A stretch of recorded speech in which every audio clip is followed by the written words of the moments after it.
जिले के अखेराज सोनगरा की पुत्री एवं महाराणा उदय सिंह की महारानी जयवंत कंवर की कोख से विक्रम संवत 1597 में अर्थात 9 मई 1540 को लड़के हुआ।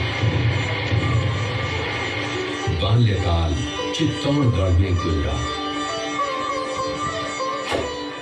सन 1567 में अकबर ने जब चित्तौड़गढ़ पर आक्रमण किया तो मेवाड़ के प्रमुख सरदारों और सेना नायकों के आग्रह पर महाराणा उदय सिंह ने चित्तौड़गढ़ छोड़ दिया। अपने देश, कुल, गौरव और मातृभूमि की मर्यादा के लिए प्राण न्योछावर करने वाले योद्धाओं और ललनाओं से प्रताप ने न केवल सीख ली बल्कि ये घटना उनके जीवन का आधार बन गई। फरवरी 1572 को महाराणा उदय सिंह का देहांत हुआ। प्रताप की ज्येष्ठता और योग्यता को ध्यान में रखते हुए सरदारों ने उनको राजगद्दी पर आसीन किया। होली के दिन उनका गोविंदा में राज तिलक हुआ। उस समय तक लगभग सभी राजाओं ने अकबर की अधीनता स्वीकार कर ली थी। एकमात्र महाराणा प्रताप ने अपना मस्तक अकबर के आगे नहीं झुकाया। प्रताप मुगलों से लोहा लेने की तैयारी में जी जान से जुट गए। 18 जून 1576 की सुबह हल्दी घाटी और खमनोर के मध्य एक मैदान में ऐतिहासिक युद्ध हुआ। महाराणा प्रताप की सेना गोगुंदा से हल्दी घाटी पहुंची, जबकि सेनापति मानसिंह के नेतृत्व में मुगल सेना ने हल्दी घाटी के ठीक नीचे मैदान में अपना मोर्चा जमाया।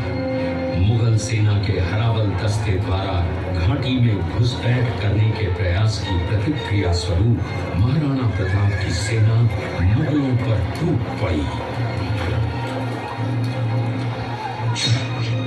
प्रताप के हरावल सैन्य दलों का नेतृत्व पठान हाकिम खासूर कर रहे थे। भीलू राणा, जो राणा पूंजा के नाम से भी जाने जाते हैं, उनके नेतृत्व में भील आदिवासियों ने गोरिल्ला पद्धति से युद्ध करते हुए मुगलों के छक्के उड़ा दिए।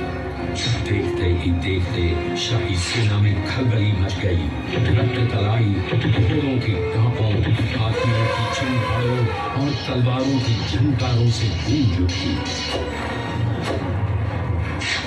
चारों तरफ हाहाकार मच गया। युद्ध का घटनाक्रम अचानक उस समय बदल गया जब प्रताप ने अपने घोड़े चेतक को एड़ लगाकर मानसिंह के हाथी पर चढ़ा दिया और उस पर भाले से भरपूर वार किया। मानसिंह हौदे में दुबक गया। हाथी से उतरते समय चेतक की एक टांग कट गई। इस स्थिति को भांपकर महाराणा प्रताप के हमशक्ल सेनापति झालामान ने महाराणा प्रताप से आज्ञा लेकर उनका राजमुकुट धारण किया। मुगल सेना झालामान को महाराणा प्रताप समझकर उन पर टूट पड़ी और झालामान शहीद हो गए। उधर चेतक ने अपने स्वामी को 5 किलोमीटर तक 3 टांगों पर ही लेकर एक बरसाती नाले को पार किया। उसके पश्चात उसके प्राण पखेरु उड़ गए। इस युद्ध से महाराणा प्रताप के मन पर गहरा प्रभाव पड़ा। परिणाम स्वरूप उन्होंने मुगलों पर विजय प्राप्त करने तक राजसी ठाट बाट छोड़ने और पत्तों पर भोजन करने का प्रण लिया, जिसे उन्होंने जीवन भर निभाया। महाराणा प्रताप ने अपना सैन्य बल बढ़ाकर सर्वप्रथम अरावली पर्वत की घाटियों में बसे दिलेर पर चढ़ाई कर विजय प्राप्त की। इसके बाद कुंभलगढ़ पर भी विजय प्राप्त की। सिर्फ चित्तौड़गढ़ को छोड़कर सारे मेवाड़ को अपने अधीन कर लिया। कालांतर में महाराणा ने चावंड में अपनी राजधानी स्थापित की।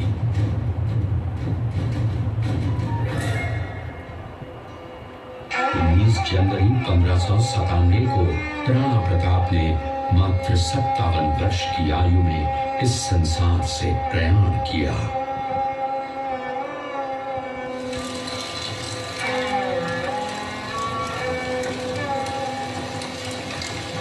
हल्दी घाटी का युद्ध एक सांप्रदायिक युद्ध न होकर आत्मसम्मान, मातृभूमि की स्वतंत्रता व स्वाधीनता का संघर्ष था। इसका प्रमाण ये है कि जहां पर अकबर की सेना के सेनापति जयपुर के राजा मानसिंह थे, वहीं पर महाराणा प्रताप की सेना के सेनापति काबुल के हाकिम खां सूर थे।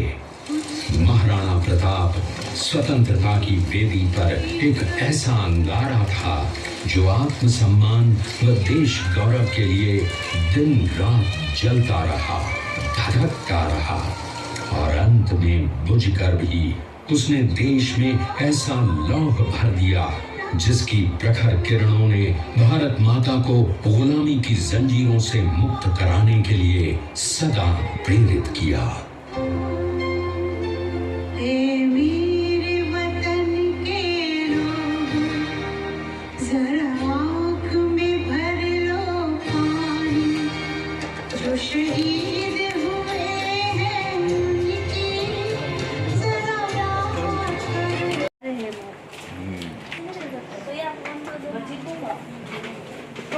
दृश्य चूड़िया गांव का है। हल्दी घाटी युद्ध के बाद महाराणा प्रताप अपनी प्रतिज्ञा का पालन करने के लिए वनवासी जीवन व्यतीत करने लगे। उनके पास पर्याप्त संपत्ति नहीं थी तो उनके वित्त मंत्री भामाशाह ने अपनी सारी सुख सुविधा को छोड़कर अपने राजा को स्वयं का धन 25 लाख रुपए व राजकोष में 20,000 अशर्फियां देश के लिए अर्पित, जिससे महाराणा प्रताप ने 12 वर्षों तक अपनी सेना को संगठित किया, सैन्य शक्ति को बढ़ाया और मेवाड़ मातृभूमि को आजाद करवाया। कृपया अब आप सब आगे की तरफ देखिए। नाम मच्छिंद्रगढ़ है। इस किले का निर्माण महाराणा कुंभा ने करवाया था। इस किले के अंदर 9 मई 1540 ईस्वी में महाराणा प्रताप का जन्म हुआ था। इस किले की ऊंचाई समुद्र तल से 3568 फीट की है। इस किले की दीवार 36 किलोमीटर तक फैली हुई है। इस दीवार का नाम ग्रेट वॉल ऑफ चाइना के बाद द्वितीय पायदान पर दर्ज है। इस किले के अंदर 360 प्राचीन मंदिर हैं। मंदिरों में से जग प्रसिद्ध महादेव का मंदिर सबसे प्राचीन है। कुंभलगढ़ किला यहाँ से 65 किलोमीटर की दूरी पर है। कृपया अब आप सब पीछे की तरफ देखिए। बहुत बढ़िया। मेवाड़ की प्राचीन राजधानी चित्तौड़गढ़ का है। इसी किले के अंदर महाराणा प्रताप का बचपन बीता था।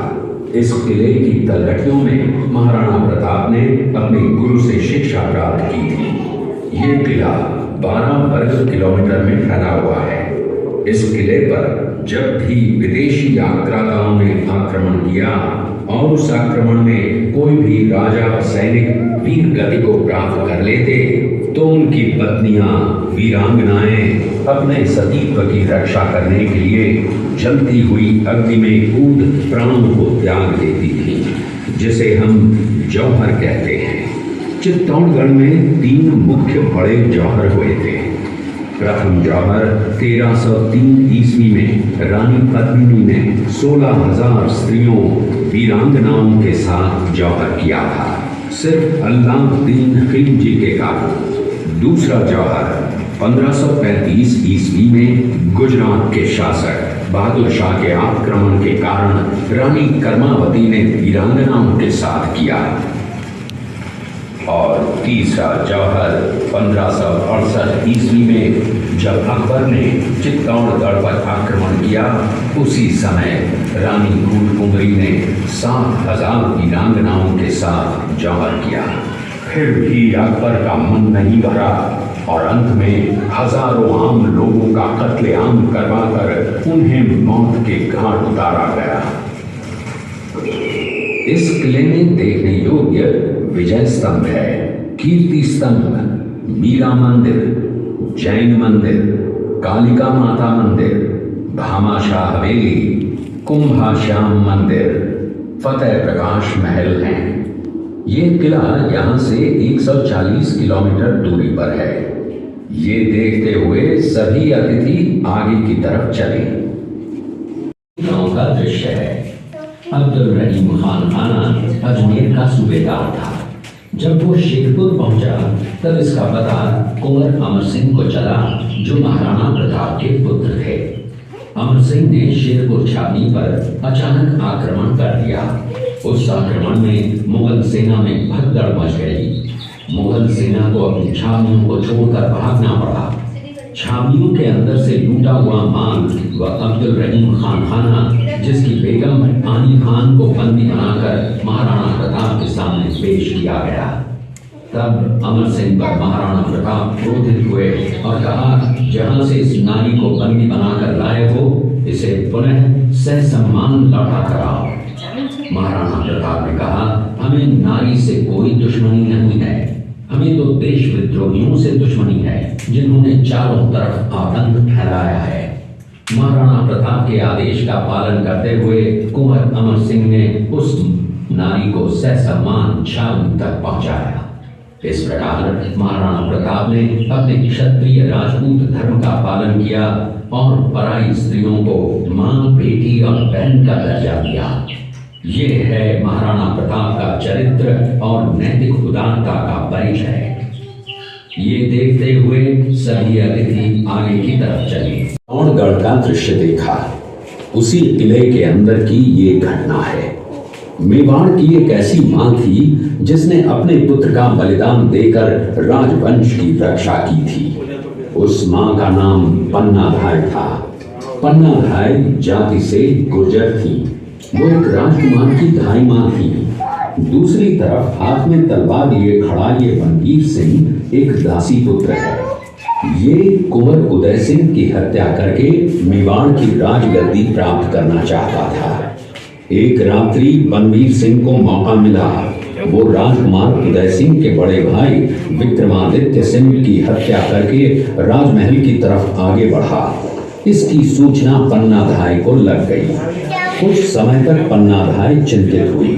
तभी पन्नाधाय ने अपने पुत्र चंदन को राजसी कपड़े पहनाकर पलंग पर सुला दिया और उदय सिंह को एक टोकरी के अंदर छिपाकर पत्तों से ढक के महल के बाहर निकालकर गुप्त रास्ते से कुंभलगढ़ भेज दिया।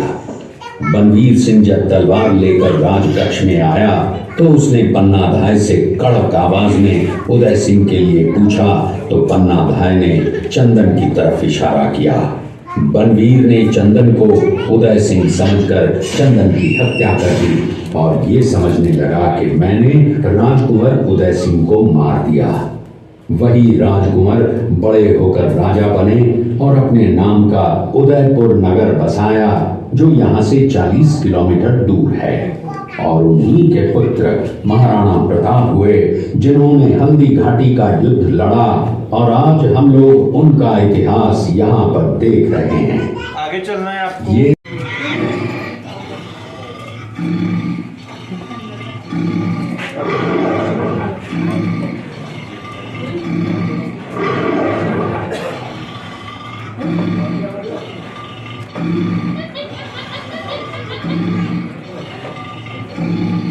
ये घटना महाराणा प्रताप की वीरता को दर्शाती है। एक समय नरभक्षी बाघ का आतंक छाया हुआ था। महाराणा प्रताप ने उस बाघ का शिकार कर उस बाघ को मार डाला। ये घटना महाराणा प्रताप की वीरता की प्रतीक है। कृपया अब आप सब पीछे की तरफ देखिए। आगे आ जाओ।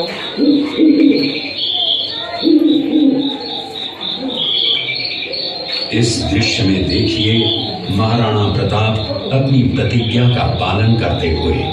महाराणा प्रताप ने प्रतिज्ञा की थी कि जब तक अपनी मातृभूमि को शत्रुओं से मुक्त नहीं करा लेता, तब तक न तो मैं महलों में रहूंगा, न किसी धातु के पात्र में भोजन करूंगा, न किसी गद्दी के बिछौने पर सोऊंगा।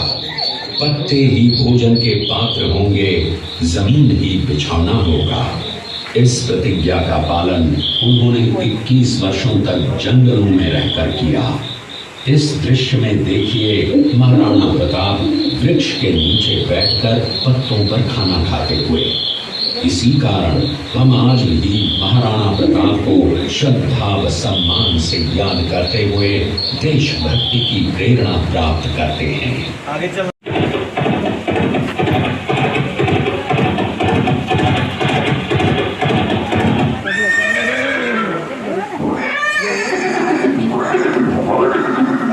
ये दृश्य महाराणा प्रताप और सुविख्यात स्वामी भक्त घोड़े चेतक के अंतिम मिलन का है। हल्दी घाटी युद्ध के बाद चेतक घोड़े ने 22 फीट के एक बरसाती नाले को पार किया। ये उसी समय का दृश्य है। पास में खड़े महाराणा प्रताप के छोटे भाई शक्ति सिंह हैं, जो पहले मुगल सेना में थे। बाद में वो महाराणा प्रताप की तरफ आए, माफी मांगी और अपना घोड़ा महाराणा प्रताप को दिया। ये देखते हुए सभी अतिथि आगे की तरफ चले।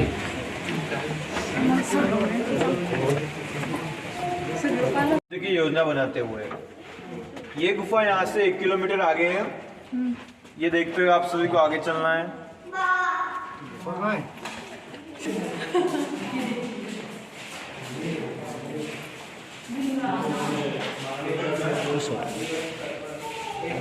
हल्दी घाटी क्षेत्र में देसी गुलाब की खेती होती है, जो चैत्री गुलाब के नाम से प्रसिद्ध है, जिसके फूल एक साल में केवल 1 महीना खिलते हैं। हिंदी से चैत्र माह और इंग्लिश से मार्च अप्रैल के महीने में, जिनसे गुलाब जल, गुलकंद, शरबत, इत्र बनते हैं। मार्च अप्रैल के महीने में इस पात्र के अंदर 10,000 गुलाब के फूल और 20 लीटर पानी को एक साथ उबाला जाता है। जो भाप स्टीम बन के तैयार होती है, वो बांस की नली की सहायता से पीछे गोबर के बर्तन में इकट्ठा करते हैं। ये गुलाब जल है, इससे आगे गुलाब शरबत तैयार होता है। गुलाब जल का यूज आंखों, मेकअप, मिठाई पूजा में होता है। दूसरा होता है गुलकंद। गुलाब की ताजा पंखुड़ी को खड़ी मिर्ची को कूटकर सूर्य के प्रकाश के द्वारा पकाते हैं। गुलकंद मुंह में छाले, पेट में जलन, गैस, कब्ज, एसिडिटी, पायल्स में काम आता है। इसके अलावा बनता है जामुन गुटलिया, जो डायबिटीज को कंट्रोल करता है। आगे म्यूजियम का ये शरबत की बोतल आएगी 150 की बोतल 150 ये इसकी पैकिंग आएगी शरबत।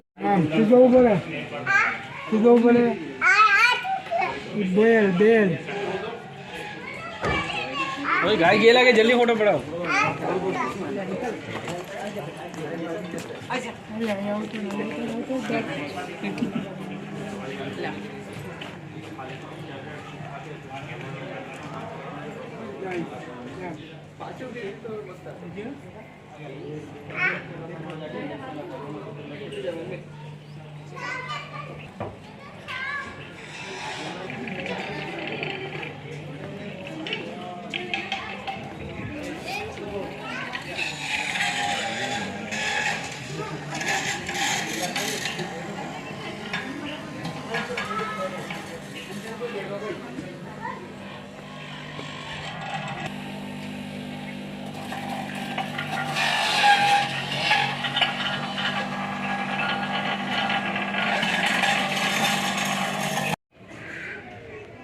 और ये बाहर का पूरा सीन है।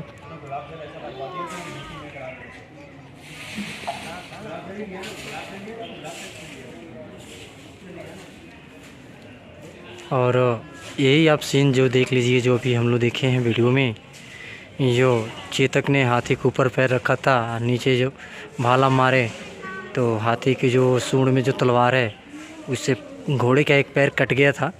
3 पग पे ही 22 फीट की छलांग लगाया था चेतक ने और अपने दम तोड़ दिया इसी आगे नीचे जहाँ उसकी समाधि है।